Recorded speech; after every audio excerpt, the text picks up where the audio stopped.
Yeah, I was born a misfit. Grew up 10 miles from the town of Ipswich. Wanted to make it big, I wished it to... When do you know a record is completely done? I don't. If it's up to me, I'll keep tweaking it.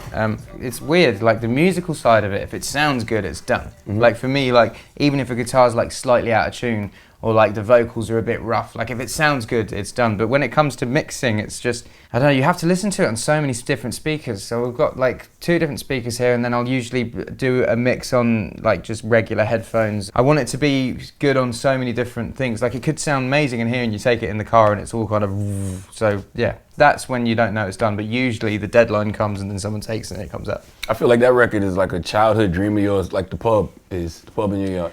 I had 2 songs I always wanted to do with Eminem. I was like, if I ever get to work with Eminem, there's 2 songs I want to do. And it's one's like an introspective storytelling one, and one is something that kind of is more of a nod towards some of the cheekier songs on the Marshall Mathers LP or like the Eminem show.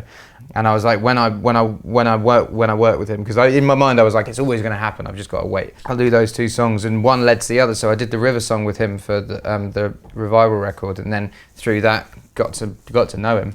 And then I was able to sit down with him in Detroit and approach him with this song, and it didn't feel weird. And now I feel like I've ticked my 2 boxes. Mm-hmm. Feels good. In your verse, you talk about people invading your private life. Did you started to go a little Eminem on the blogs on that verse, just a little bit?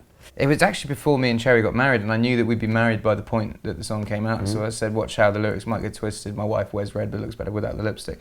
And I was like, because someone's going to hear that and be like, oh, they're married. And I didn't know how that would be construed, but obviously it's already come out. The other thing I think is funny is I mentioned Ipswich in it, which is a town near here, which is like, Eminem would never ever know where Ipswich is. So to be able to have a song with Eminem and 50 Cent and the first line is...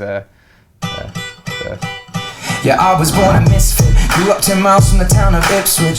So just to be able to have that, just like whenever I go to Ipswich now, there'll just be someone who'll be like, thanks, man. Oh, so see, that's how it is in America. If you shout out a certain community or a certain hood, they'll be like, yo, good looking. So it's the same thing over here too? Yeah, and I mean, you know, there's only a few musicians that have ever come out of Suffolk as a county, as a whole county, let alone shouted out Ipswich. So I feel like it's so you'll get free fish and chips in Ipswich for the rest. Oh, I'd never get that. They'd be like, you can afford it, mate. So I made that song in Sweden with Max Martin, who's a really big songwriter producer, and I was writing my verse, and then cheekily at the end of it, I just said, right, Max, I want to wish this into existence. Like it's let me listen to my verse again. The power of the word. Yeah. Wanted to make it big, I wished it to existence. Yeah. So at the end of the verse, I said, I want way more than I've already got. Give me a song with Eminem and 50 Cent.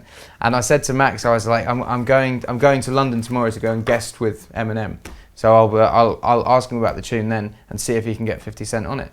And I walked in Eminem's dressing room, and it's him and 50 Cent in there, and I was like, This has to be meant to be. I think they were quite weird about it, because I was like, do you believe in fate? And they probably thought you was just trying to make conversation. Yeah, you know. I did walk in and I was like, look, I'm a great believer of things are meant to be the way they're meant to be, because that, like, you can't get to my stage in my career and think that it's all down to some, like, just hard work or just this, like, this definitely things that I was in the right place at the right time and this and that. So it was actually quite a cool meeting, because I played him the song and I thought we'd record it then, but he was just like, leave it with me, because he writes and goes over. So we just sat and it was the day after Kamikaze had come out, no one knew it was coming out, and then suddenly it came out and I was like, fuck, I'm seeing him tomorrow. I get to kind of like talk to him about it. Y'all got a lot of similarities in a way though, because I really relate to him, and we have such different backgrounds, but I really relate to him, and even more so now. Like as a kid, I related to him just because I felt like a bit of an outcast. Mm-hmm. But even now, like the way that we've both stuck in our hometowns, and we both live here. We both got to a level where you're so famous you cannot go outside, and so you have to kind of live in your little compound. And having a conversation with him about it and how he tours now, and it's like I'm kind of looking at the way he does things, being like, that's how I should do it when I'm like, because he's got kids and stuff, and he's a very, very good father, and he's there the whole time. And my greatest fear is not raising my kids, because I'm constantly on tour. So what he does is he makes an album, and then he goes out and does like a month of touring, and then he comes back home, and then that's it. And I can talk to him on a level, and he can understand where I'm coming from, and I can understand where he's coming from. But yeah, that's how I meant it on the same way you just described it. The fact that both of y'all still are in y'all hometowns, and it's like a level of self-isolation. Yeah. You know what I mean? Cherry's trying to get me away from it. She's scared that like the pub and the cinema and like I've like made it that my friends just can come here now rather than me going out. So Cherry's always trying to get me to go out more and more. But it just Or just take her out one time and let her get mobbed, and then she'll be like, you know what? No, she's seen it, and she obviously doesn't like it, but she's like, it's not healthy to do this. So how do you stay in tune with what's going on? Because like your music does not sound like you're isolated. I listen to your show. Okay. Every single day, stuff like that. I read the news every single day. I keep up to date. I don't know. I lost the ability to be able to go out to a supermarket and buy a loaf of bread about not even that long ago, like 3 years ago. Right. And it's just different now. There's certain places I can go. That's why I live here. Like people around here treat me pretty normally, but like London, because London's such a melting pot of so many different people. It's like you can never sort of preempt what people are going to be like. It was definitely very, very fun to work with Eminem again. If you could have told 12-year-old me I would rap on a song with Eminem when I was older, like, you know, so many people say that I can't rap, but I'm allowed on a song with Eminem and 50 Cent rapping, so like, why does it matter? 12-year-old you is now 28-year-old you, so they're still around all those years later. Yeah.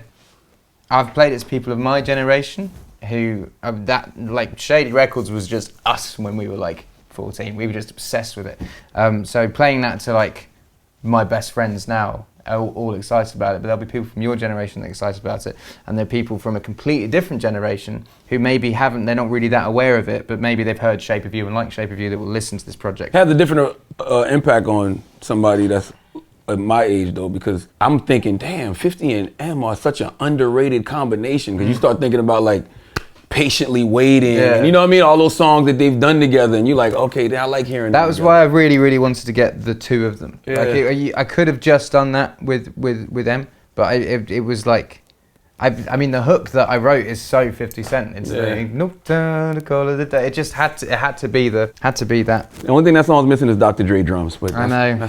I just think it's weird to go with someone with a complete track and just be like, please just put your name to it. Yeah. I think if Dr. Dre does end up watching this, which who knows if he will, but like he is someone I would love to work with, and I wouldn't feel comfortable being like, here's a song, put your name to it. I'd want to go in and create a song. Let's see that Bieber record.